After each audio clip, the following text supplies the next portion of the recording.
Estimados y queridos todos, a lo largo de nuestras vidas nos solemos preguntar de manera constante qué es la victoria y qué es el sufrimiento.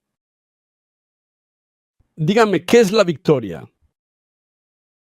¿Y qué es exactamente ese sufrimiento al que tanto tememos? Mucha gente suele decir que esta es la semana de pasión o la semana de la victoria, como se conoce comúnmente en el cristianismo. Aquella persona que la ve simplemente como una semana de mucho sufrimiento, la vive así. Pero quien la llama con fe semana de gran victoria, la vive realmente como tal. Nuestra manera de interpretar el tiempo que nos toca vivir cambia de forma radical según el nombre que decidamos darle. Incluso si se trata exactamente del mismo periodo, si decides etiquetarlo como un simple sufrimiento, se siente como algo pesado que hay que soportar. Pero si lo llamas dolor, se vuelve algo que instintivamente deseas evitar a toda costa. Durante muchísimo tiempo hemos llamado a esta semana la semana de pasión y la hemos atravesado con una gran pesadez y solemnidad. Pero al cambiar su nombre de sufrimiento a victoria, nuestra perspectiva cambia y en ese momento la esencia comienza a revelarse. Por lo tanto, este tiempo de victoria no es para derrumbarse, ni frustrarse, ni para solo sufrir. Es un tiempo hermoso donde la voluntad más fuerte se manifiesta de la forma más silenciosa. Aunque por fuera pueda parecer un fracaso, la semana de la victoria es el momento justo en que se produce el avance más decisivo de toda la campaña. La verdadera victoria no comienza entre aplausos, empieza en el malentendido, en el silencio y a veces donde nadie te reconoce. No se trata simplemente del resultado visible, sino más bien de la elección consciente de no retroceder. En esa determinación inquebrantable de no rendirse a cualquier precio, la verdadera victoria ya se encuentra plenamente asegurada. Ahora debemos redefinirla. ¿Qué es la victoria? ¿Es la gloria de estar allí de pie? ¿O es la elección de no retroceder ni un solo paso hacia esa gloria? En este momento sabemos que la verdadera victoria no se da al final, sino que comienza al elegir el camino. Y espero que sepan que ahora estamos en medio de ese camino victorioso. Al principio, el ser humano fue creado como un ser que albergaba la eternidad. Era un ser que vivía no con temor, sino con paz, no con carencia, sino con plenitud. Sin embargo, solemos entender al ser humano después de la caída solo como un ser derrotado. Pero si miramos más profundamente, incluso en ese momento no todo terminó por completo, sino que simplemente se encontraba en un estado de haber perdido el rumbo. Aunque hemos perdido la eternidad y estamos bajo la sombra de la muerte, aún así permanece en nosotros el anhelo. Incluso al derrumbarnos, existe en nuestro interior el instinto de levantarnos de nuevo. Aunque desaparezcamos, hay una lucha por aferrarnos a la eternidad que sin duda habita en nosotros. Este esfuerzo no es simplemente un tiempo de fracaso al observar las consecuencias de la caída. Al contrario, es el momento en que se retoma el rumbo hacia la vida que se había perdido. No es el final en medio de la ruina, sino el momento en que somos llamados a levantarnos de nuevo. Esto es precisamente la victoria. No se trata de un estado sin problemas, sino de volver a orientarse hacia la vida desde una caída profunda. Que un ser bajo la muerte pueda volverse hacia la vida. En este momento declaramos, ya no permaneceremos más en esa dirección de derrota. Ahora ruego que todos ustedes vuelvan a caminar hacia la vida y hacia la victoria. La escena del texto de hoy se sitúa justo antes de la Pascua, la festividad más importante de los judíos. ¿Qué clase de día es la Pascua? Es el día en que se conmemora la liberación de la opresión en Egipto. En otras palabras, es la festividad para recordar la salvación y la libertad. Por eso, muchísima gente se reunió en Jerusalén entonces, y en el corazón de todos había una gran expectativa. La Pascua, que conmemora el día en que quienes vivían como esclavos fueron liberados de esa opresión. ¿Qué estarían esperando ellos? ¿No vendrá a nosotros algún soberano y gran rey que nos libere una vez más? ¿Qué rey vendrá después de Moisés para liberarnos de esta profunda y verdadera opresión? En ese preciso momento, lleno de anhelo, Jesús está entrando en Jerusalén.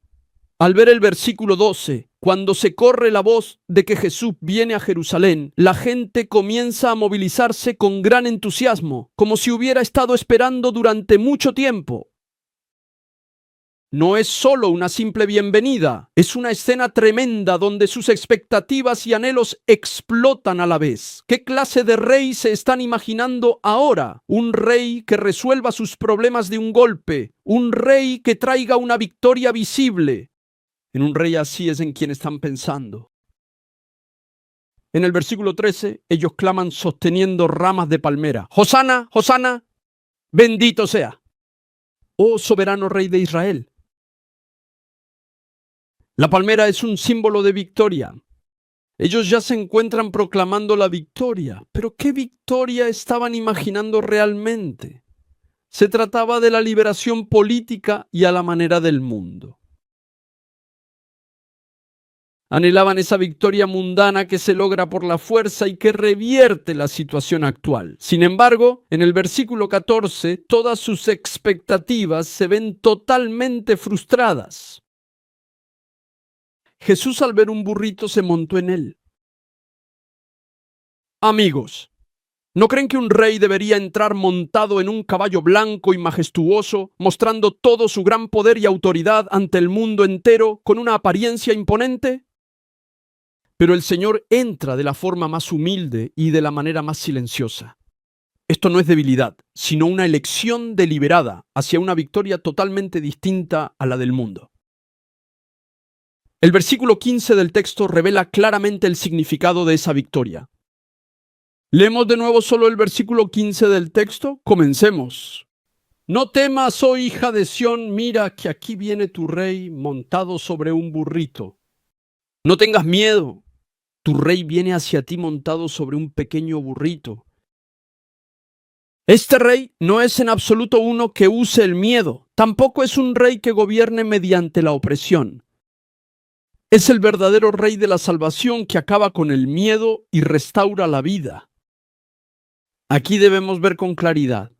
La gente clama por la victoria, pero el significado de esa victoria es totalmente distinto para cada uno. La gente espera resultados visibles, pero el Señor caminaba hacia la cruz. La gente quería un rey exaltado, pero el Señor eligió el camino de la humildad.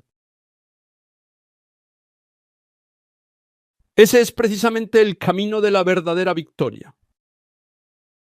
Aquella fue una victoria ya decidida que nadie pudo llegar a comprender.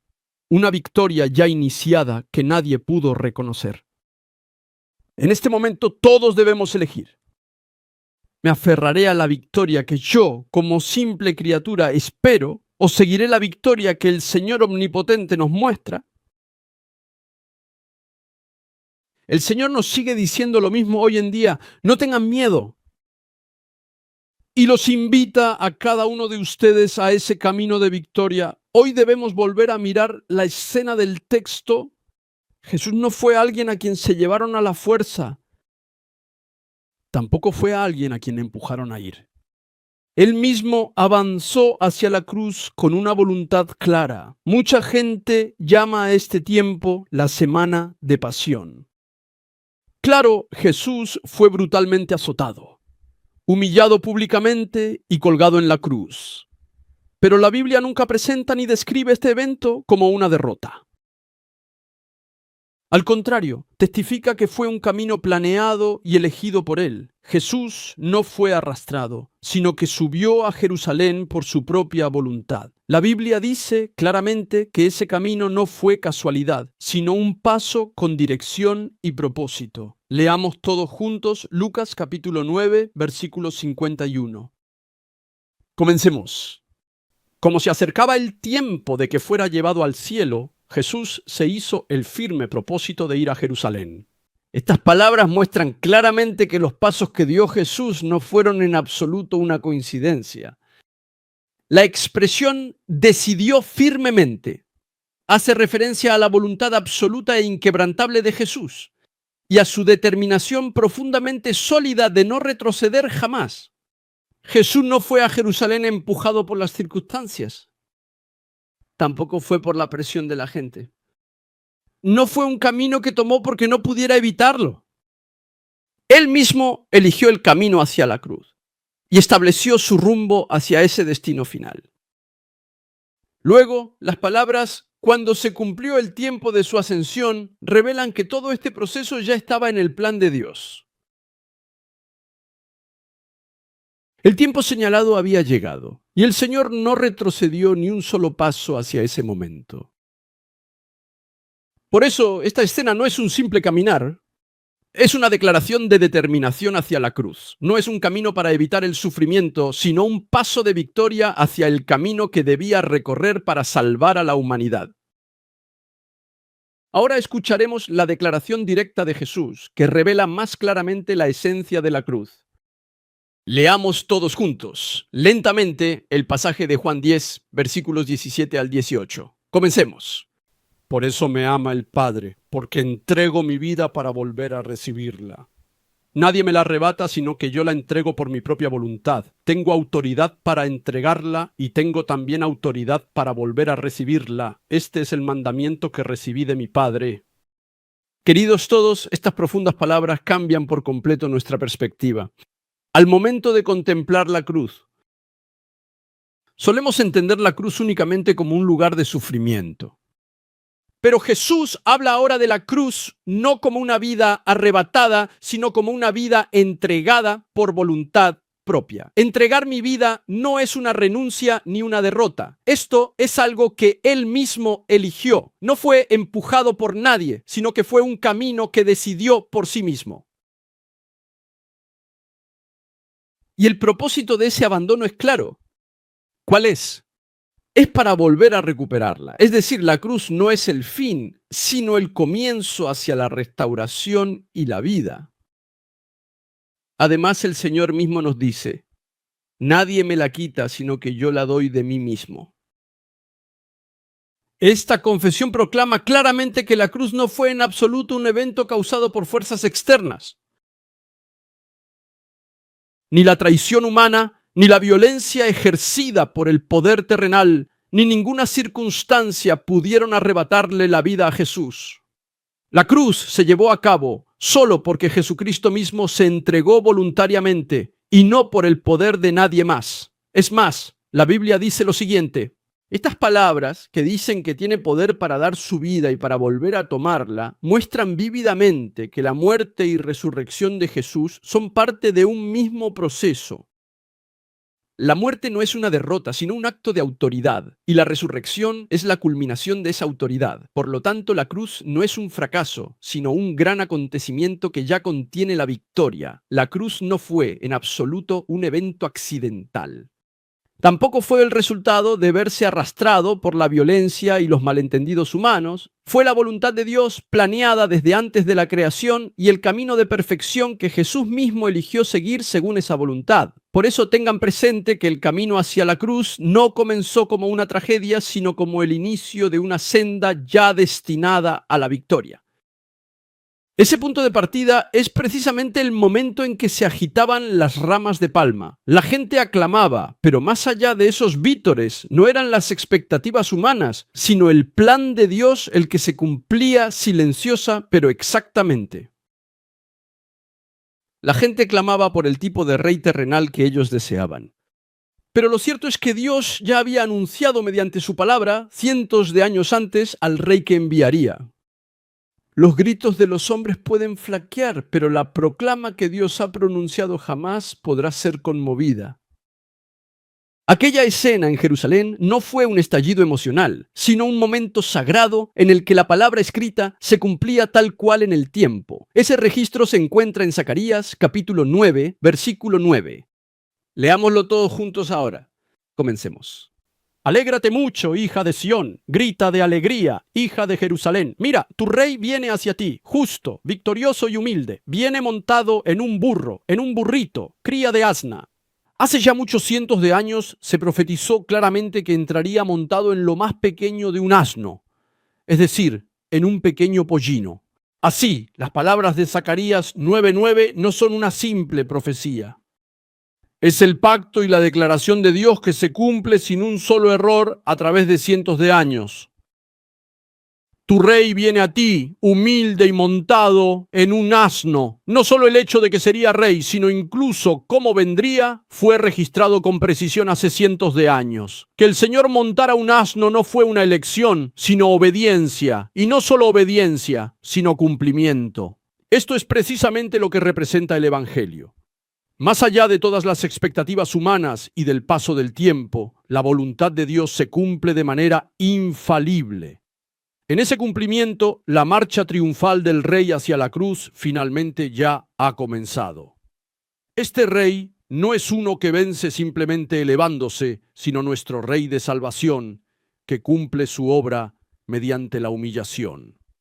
No es un Rey que oprime con fuerza, sino un Rey que vence todo, entregándose por completo a sí mismo. El mundo llamó a eso una derrota, pero Dios, en ese mismo lugar, lo revirtió todo. Ahora debemos ver hacia dónde se dirige esa humilde entrada del Rey. Ese camino por el que entró montado en un asno conduce finalmente a la cruz. Y la Biblia declara claramente lo que sucedió en esa cruz. Aquel evento que por fuera parecía una derrota fue en realidad la victoria decisiva que lo cambió todo. Leamos todos juntos Colosenses capítulo 2, versículos 14 y 15. Comencemos. Y anular la deuda que teníamos pendiente por los requisitos de la ley. Él anuló esa deuda que nos era adversa, clavándola en la cruz. Desarmó a los poderes y a las autoridades y por medio de Cristo los humilló en público al exhibirlos en su desfile triunfal. Estas palabras revelan el acontecimiento espiritual que ocurrió en la cruz. El acta de los decretos es el registro de los pecados que nos condenaban. Ante ese registro, éramos seres que nunca podrían ser libres y que estaban destinados a morir. Pero nuestro Señor Jesucristo borró toda esa deuda y al clavarlo en la cruz, eliminó por completo el fundamento legal mismo para condenarnos a todos nosotros. Además, se declara ahora que los gobernantes y las autoridades, es decir, Satanás y las fuerzas de las tinieblas, fueron totalmente desarmados ante esa cruz. No se trata de una batalla oculta, sino de una derrota manifiesta ante todos. Dios mismo los derribó de manera pública y proclamó solemnemente que venció por completo por medio de su sacrificio en la cruz. Por eso la cruz ya no es en absoluto un símbolo de sufrimiento. Es el lugar donde el pecado termina, donde Satanás cae y donde la muerte ya no domina. ¿Es eso sufrimiento? Esto es precisamente la victoria. Y esta victoria es una declaración de Dios que sigue vigente hoy y que nunca será conmovida. La victoria de la cruz ya no le pertenece solo a Jesús. Espero que crean que es una victoria otorgada tal cual a quienes creen en Jesucristo como su Salvador. Leamos todos juntos la palabra de Romanos capítulo 8, versículo 37. Comencemos.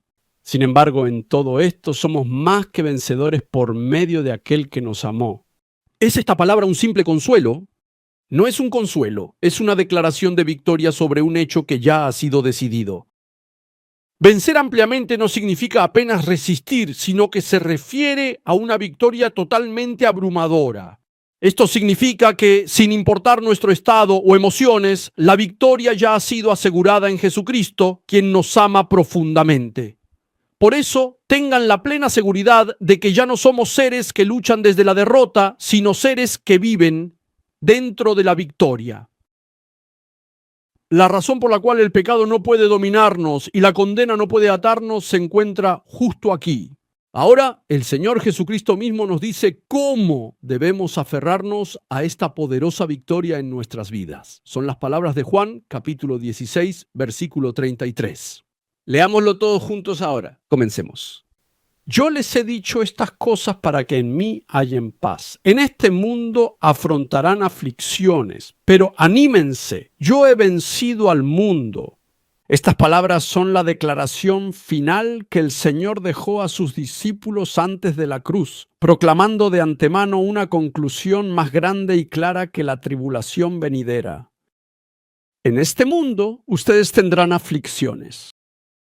Significa que en este mundo enfrentaremos tribulaciones. Estas palabras no están negando nuestra realidad actual.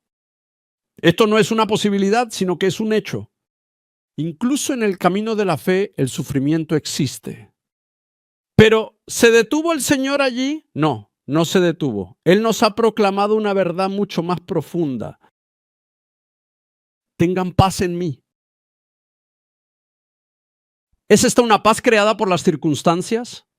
No, no es así. Tampoco se trata de la paz que surge solo porque todos los problemas se han resuelto. Es la paz profunda que disfrutamos por estar en el Señor, quien ya ha vencido al mundo. Y luego Él proclama: ¡tengan valor! ¿Por qué podemos ser valientes? Porque nuestro Señor nos ha dicho: yo he vencido al mundo. Estas palabras no se refieren al futuro. No es que vencerá, sino una declaración de una victoria ya consumada. Aunque Jesús estaba frente a la cruz, el Señor ya estaba proclamando el resultado final. Esa victoria es el triunfo sobre el pecado, la derrota de Satanás y el fin de la muerte. Por eso debemos escuchar estas palabras de esta manera. Está bien si hay tribulaciones, problemas o dificultades en nuestra vida. ¿Por qué? Porque la batalla ya ha terminado. Podemos tambalearnos o sufrir dolor, pero no seremos destruidos.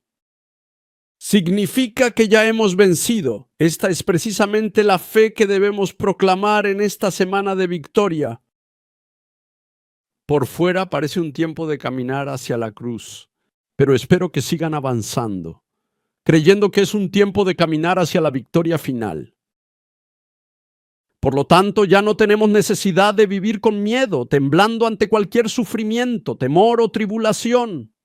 No somos seres que se tambalean al ver las circunstancias de la vida. Espero que avancen con la fe de que son hijos santos de Dios, quienes viven siempre aferrados a la victoria en nuestro Señor vencedor. La salvación es cuando la victoria de Jesucristo, ya consumada en la cruz, se aplica a mi vida, escapando del poder del pecado y la muerte para vivir con vida eterna y paz verdadera en Él. Respetados y amados miembros de la Iglesia Holy Seeds. El corazón de Dios Padre es un amor que no se detiene ante nuestra caída, sino que se humilla para acercarse. Vino a buscarnos incluso al lugar donde traicionamos a Dios Padre y le dimos la espalda. Es el amor de Dios Padre que desde el lugar más profundo, la cruz, termina con nuestros pecados y nos abre el gran camino hacia la vida eterna. Ese amor que no se rinde y busca salvarnos hasta el final, ese es precisamente el corazón de Dios Padre. Por eso, esta semana de la victoria es una marcha de salvación que viene hacia nosotros. Ahora, no se detengan, espero que entren en ese amor de Jesús. Entren en esa victoria que ya ha sido alcanzada. Un creyente es alguien que no ve la cruz como una derrota, sino que se aferra a la victoria ya alcanzada. Es una persona que vive basada en la victoria consumada por Jesucristo, no en las circunstancias visibles.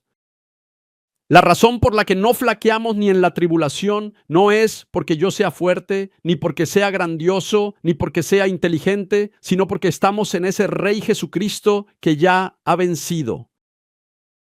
Por eso, no somos personas que corren hacia un resultado, sino el gran pueblo de Dios que camina sobre la victoria.